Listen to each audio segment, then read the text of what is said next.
You've been meditating, maybe for weeks, maybe for years, and something still feels off. You sit down, you breathe, you do everything right, and yet the anxiety comes back. The overthinking comes back, you come back, the same version of you. And you start to wonder, is this even working? Here's what nobody tells you. Meditation isn't broken, you're using it wrong. Not the technique, something deeper. Something most people never figure out. And until you understand this one thing, you can meditate every single day for the rest of your life. And nothing will fundamentally change. Here's the truth. Most people come to meditation running away from something. Pain, stress, anxiety, a version of themselves they can't stand. And meditation feels like the solution, like a door out. If I just get quiet enough, it'll go away, and that's the problem. Meditation was never designed to help you escape yourself. It was designed to help you face yourself. Those are two completely opposite things. When you sit down and close your eyes, your nervous system doesn't know you're trying to heal. It knows you're trying to avoid, and avoidance keeps the wound alive. Think of it like this. You have a splinter in your hand. Meditation is the light that helps you see it clearly. But if you're using that light to look away from the splinter, you're just sitting in a well-lit room, still in pain, still confused about why. Ask yourself something honest. What are you looking for when you sit down to meditate? Most people say, peace, calm, clarity. Sounds good, right? Wrong, or at least incomplete. Because calm is not the same as healed. You can be completely calm and still be completely stuck. You can sit in perfect silence and still be running a loop of self-abandonment that's 20 years old. Calm is a state. Healing is a reckoning. When people use meditation only to calm down, they're using it as a pressure valve. Release some steam, feel better, go back to the same life, and the pressure builds again. Sounds harmless. It's not. Because every time you use calm as an escape, you train your nervous system to believe that peace means absence. Absence of feeling, absence of pain, absence of you. That's not meditation. That's dissociation with good branding. This one's going to sting a little. Some people don't meditate to grow. They meditate to have something to say about themselves. I meditate every morning. It becomes a personality, a label, a way to feel like they're working on themselves without actually doing the uncomfortable work. Because real inner work, it's not peaceful. It's not aesthetic. It doesn't look good on a morning routine video. Real inner work means sitting with a feeling you've been avoiding for 3 years and not running, not labeling it, not breathing through it until it disappears, actually feeling it.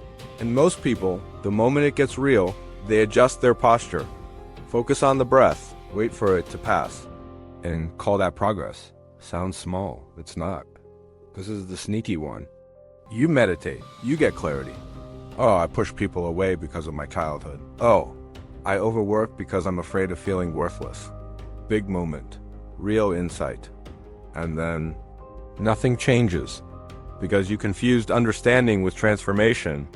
Your mind now has a story about your wound, but your body, your nervous system, still living in it.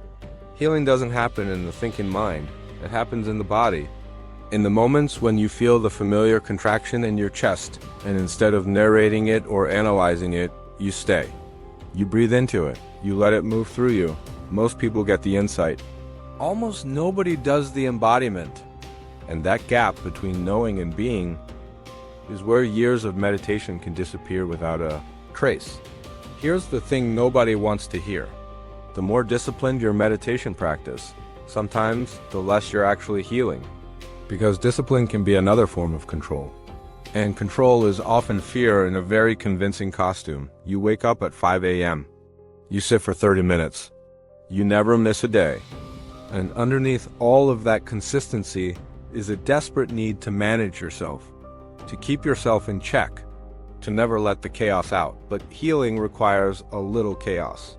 It requires that moment when something real surfaces, and instead of managing it, you let it be unmanageable for a second.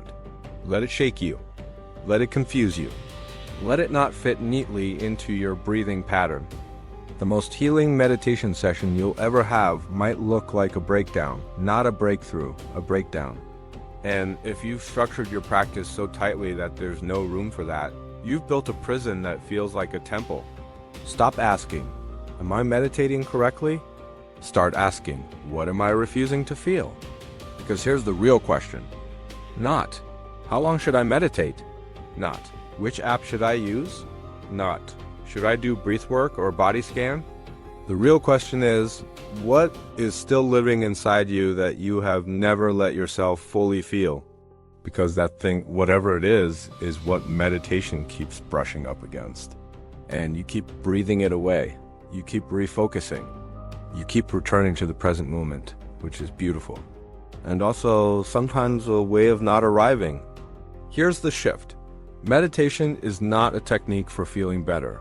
It is a practice for becoming honest. Honest about what you feel. Honest about what you fear. Honest about who you are when no one is watching, including yourself. Especially yourself. Meditation gives you the clarity. But clarity is just the map. You still have to walk the terrain. You still have to have the hard conversation. Set the boundary. Leave the thing that's draining you. Stop performing okayness. Some people meditate for years and never change their life because they're waiting for the meditation to give them permission, or courage, or certainty, and it never comes. Because meditation doesn't move your life forward. You do. Meditation just helps you see what's in the way. What you do with that vision, that's on you. So here's where we land. Meditation is not the problem. You are not the problem. But the way most of us were taught to use meditation, it quietly teaches us to run from ourselves while feeling like we're running towards something. And that's the most dangerous kind of avoidance. The kind that feels virtuous. The kind that looks like growth. The kind that earns you compliments at dinner parties. The real practice is being willing to feel what you came to meditation to escape. Not once, not in a breakthrough moment. Every single day, because the version of you that's waiting on the other side of all that feeling is not the peaceful version, not the calm version. It's the real version. And that person, that honest, slightly broken, fully alive person, is worth more than any version of you that learned how to sit still. Don't just meditate, arrive.